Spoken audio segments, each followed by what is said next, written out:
Kanguva review ज्यादा दिखाने के चक्कर में उलझा दी कंगुवा की कहानी। बॉबी देओल का ऐसा हाल क्या है, पूरा अपडेट।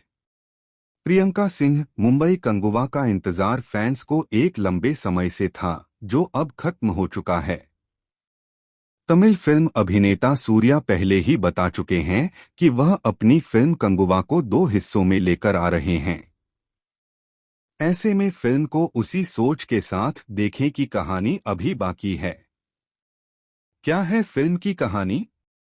फिल्म की कहानी शुरू होती है पेरुमाची द्वीप से, जहां एक बुजुर्ग महिला कहती है कि इंसानों के जीवन में सबसे ज्यादा रहस्य है। वह क्यों जन्म लेता है, क्यों किसी के साथ रहता, क्यों किसी और लिए मरता है, यह कोई नहीं जानता है। वहां से कहानी 2024 में आ जाती है, जहां किसी लैब में बच्चों के दिमाग के साथ प्रयोग किए जा रहे हैं। वहां से एक बच्चा भाग निकलता है।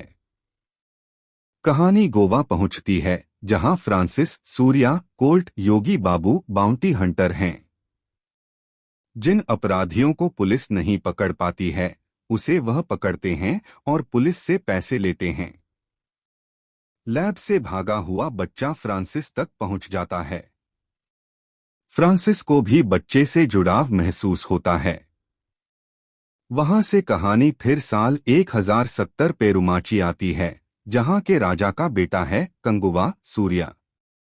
लैब से भागे हुए उस बच्चे का नाम इस दौर में पूर्वा होता है। पूर्वा के पिता को गद्दारी करने के जुर्म में कंगुवा ने जिंदा जला दिया होता है। हालांकि उसके बेटे को वह गोद ले लेता है। खैर, रोमन सम्राट एक द्वीप पर कब्जा करना चाहता है। वह उधिरन बॉबी देओल, जो अर्थी द्वीप का मुखिया है, उसकी मदद लेता है।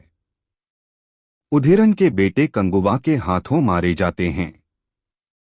अब उधिरन की कंगुवा से दुश्मनी निजी है। फिल्म का बैकग्राउंड म्यूजिक कर देगा कानों को सुन्न। निर्देशक शिवा ने ही फिल्म की कहानी लिखी है। उनका विजन बड़ा है, लेकिन स्पष्ट नहीं। जब कंगुवा और उधिरन की लड़ाई दिखानी थी, पुनर्जन्म का एंगल रखना था, तो रोमन सम्राट का एंगल ही बेईमानी हो जाता है। कहानी को इतना फैलाने की बजाय सीधे पटरी पर लाते तो न इतने पात्रों के नाम याद रखने होते, न फिल्म की अवधि बढ़ती। सूर्या ने कहा था कि फिल्म अंत में कई सवाल छोड़ेगी, क्योंकि दूसरा पार्ट भी आएगा। हालांकि फिल्म देखते वक्त मन में केवल यह सवाल आते हैं कि इस फिल्म के पात्र इतनी जोर से क्यों बात कर रहे हैं, फिल्म का बैकग्राउंड म्यूजिक इतना तेज क्यों है कि कान सुन्न हो रहे हैं। हीरोइक सीन के लिए मगरमच्छ के साथ कंगवा की लड़ाई भी थी, जो रोमांचक नहीं बनी। वहीं जंगल में वन मैन आर्मी की तरह 500 सैनिकों से कंगुवा का लड़ने वाला सीन अच्छा, लेकिन अपच है। अचानक से पेरुमाची की महिलाओं का आत्मरक्षा के लिए लड़ने वाला सीन समझ नहीं आता है। फिल्म के विजुअल इफेक्ट, सिनेमैटोग्राफी और एक्शन सीन की बात की जाए तो ये सब दमदार है, इसलिए 2.5 घंटे से ज्यादा की फिल्म झेल पाते हैं। जैसे ही पिता और पुत्र से थोड़ा सा भावनात्मक कनेक्ट होता है, तब तक फिल्म ही खत्म हो जाती है। लैब वाला पूरा प्रयोग समझ से परे था, शायद दूसरे पार्ट में जवाब मिले। क्लाइमेक्स में उधिरन के नाजायज बेटे रक्तांगसन, कैथी, की एंट्री दमदार है।